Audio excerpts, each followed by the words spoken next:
Wait. I'm Sebastian, and this is for Mrs. Mann's class, and we're reading Sweet Tooth by Margie Palatini.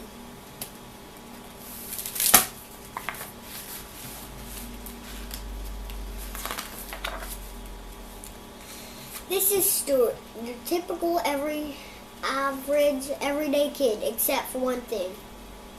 E-U-R-E. Ah, yes, there it is, all right. The molar in the back. You're probably saying, a tooth? What's the big deal about a tooth? And ordinarily, you'd be correct, but that is no ordinary tooth.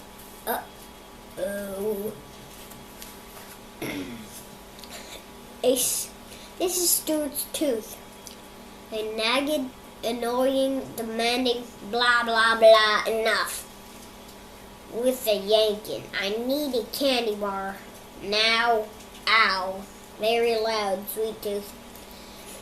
Does it have the goody stuff in the middle? 'Cause it's got to have that goody stuff in the middle. There, Stuart throw a smeared kisser and gulp at his fish.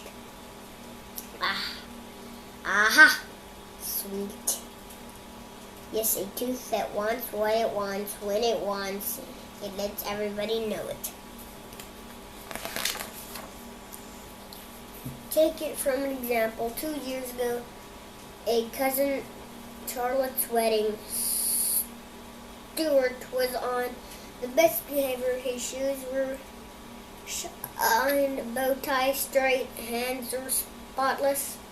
Grandfather had just lifted the glass to toast the bride and groan when I'm falling asleep. Here, come on, move it along, Rams. Cut the cake. Time to cut the cake. I want it hung with all that icing. I don't know. Uttered Mother, throwing the great smile. It doesn't belong to me, said Dad, under his breath. Who's that boy? Muttered Grandmother. Stuart wiped the pink rose from his lip. The Sweet Tooth. It was not a pretty picture. The tooth was not better behaved at school. Stuart had enough detention slips when while in the room just 2 weeks ago. Who can tell the capital of North Dakota? Asked Miss Figgin. Corfy class. Jelly beans, said muffled voice from the back of the room. Did you say something, Stuart? Asked Miss Finnegan. Lordy, Stuart, I'm afraid I can't hear you. Finnegan. Lollipops. Are you going to have to speak up, Stuart? Hey, I'm dying here. A couple of chocolate peanut butter cups, okay? Attention slip number 432. But I'm telling you, it's not me, said Stuart as he was led away to the principal's office. It's the tooth. Maybe you don't really want to go there, do you? None of us do it anyway. Would somebody pass the yummy gummies already? Shh! Don't look at me, chewed Stuart. It's the tooth. And of course, there was unforgettable Easter basket in Michigan. Now that was really ugly. That Sunday a.m., the family awoke to find jelly beans littering the living room. Marshmallow chicks were missing. Trail comfort yellow wrappers were person, and one person only. Ooh, Stuart cried a disappointed mother and dad. I can't look, whispered his sister. Allison, closing her eyes. The chocolate buns never had a chance. Mud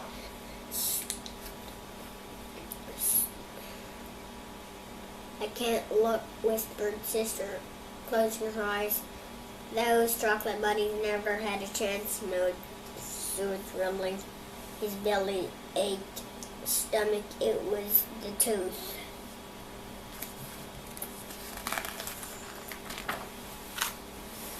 Hey, can we stop going down memory lane here and open that bag of cookies? That's it. I've had enough, cried Stuart. Enough! I haven't even had one. No more cookies, shouted Stuart. No more candy. No more cake. No more nothing. That's no more anything, the tooth said. Who did you think were kidding? Kid bring those chocolate chips. Stuart sighed. What choice did he have?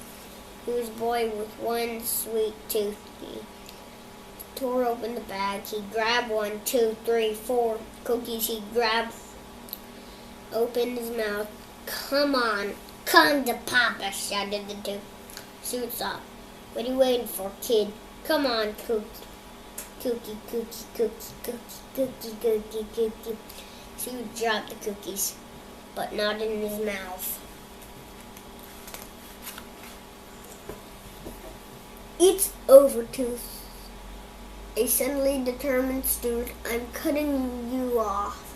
Starting right now. It's cold turkey. Cold turkey. Yike. I hate cold turkey unless you had a little cranberry sauce. Didn't you hear me, Tooth? Cried Stuart.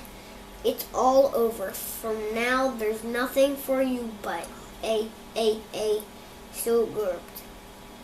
A healthy diet. Healthy, kid. Say you don't mean it. Walled the tooth. But Stuart meant it all right.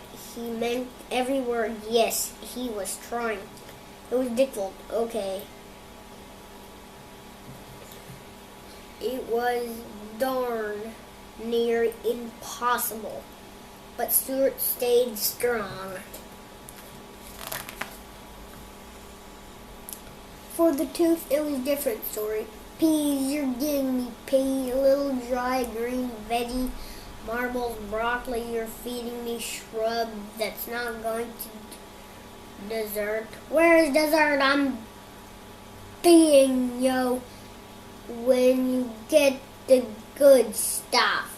I can't hear you, Stuart, before placing his hands over his ears. He stayed strong. Just an teensy chocolate-covered peanut butter for the snack. How about it? A nauseous nibble, a breath, minute, something. Forget it. Stuart turned off the light. Strong. Come on, what do you say? 1 spoonful of sugar. Oh, the tooth was losing its grip. And he knew it. A drop of chocolate milk, 1 measly little bun crumb. No way, Stuart. Very strong. Hey, watch that toothbrush, showed the tooth, and keep that tongue of yours on the other side of the mouth, trying to wiggle here, huh? Well, I'm not going to, kid. I'm going anyway. Do you hear me? Do you hear me? Stuart brushed and flossed, gargled. Moaned the tooth. Weakly, he's not hearing me. I'll get you for this, kid. Stuart smiled. He was winning. Oh, yes, he was winning. 3 days passed. The tooth was quiet for very long, almost too quiet. But Stuart wasn't thinking tooth. He was thinking baseball. It was the biggest game of the season. Bottom in the 9th. Stuart was on the plate. Runners were on second, third, two strikes. He crowd with the feet. The game was on the line. Stuart's team was down by 1 run. Pitcher went into wind up. There was a hush from the stands. A biggest, fattest ball in was heading for the plate. Stuart, and then boy could go for a hunk of bubble gum right now. Swing, swoosh. Hey, hey, hey. Strike 3, yelled Umfall. You're gotcha, said the tooth. Now go get me some goodies. I'll get you some goodies, Mumble. Well, we're dropping the bat.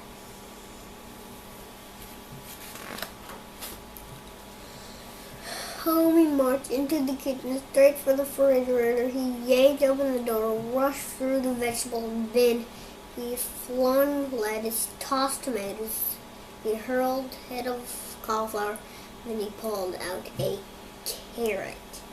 That's right, a carrot.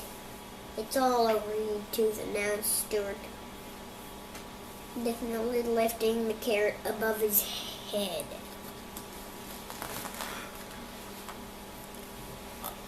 What are you going to do with that? Asked wide-eyed sisters.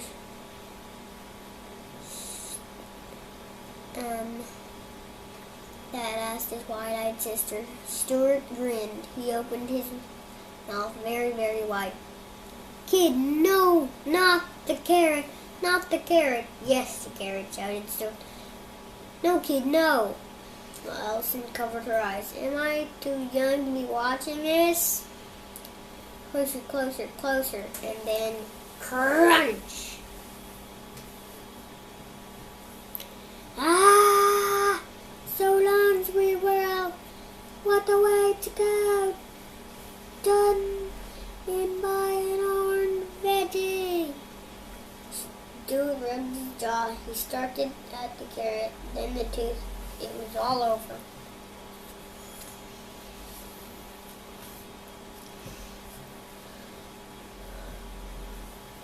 What's going to happen to it? Asked Allison.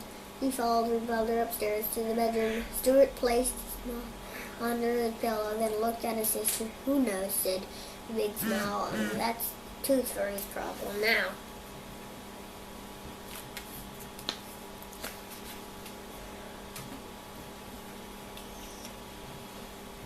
Wah, wah, wah, cried the baby teeth. Woof, yapped the Channy. Please be quiet, said the wisdom tooth. I'm trying to read. Pipe down, wise guy. What does a sweet tooth have to get an ice cream sandwich around here with hot fudge and throw some sprinkles on it? While you were at it, Tooth Fairy sighed. Rotten teeth.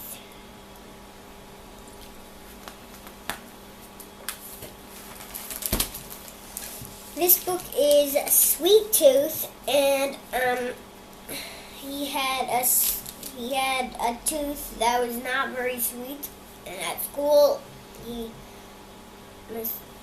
teacher asked something, and the tooth said, jelly beans, lollipop, popsicle, and then he got dragged to the principal, and then at home he said, for the Easter thing, he ate all the candy, and then at somebody's wedding he ate all the cake, and then at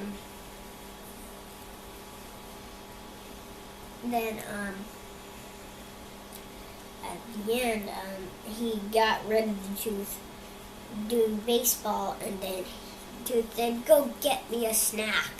And then he went and got a carrot, and then he poked the tooth out, and then he put it under the pillow, and then the Tooth Fairy came, and then he gave him $1 and a quarter, and then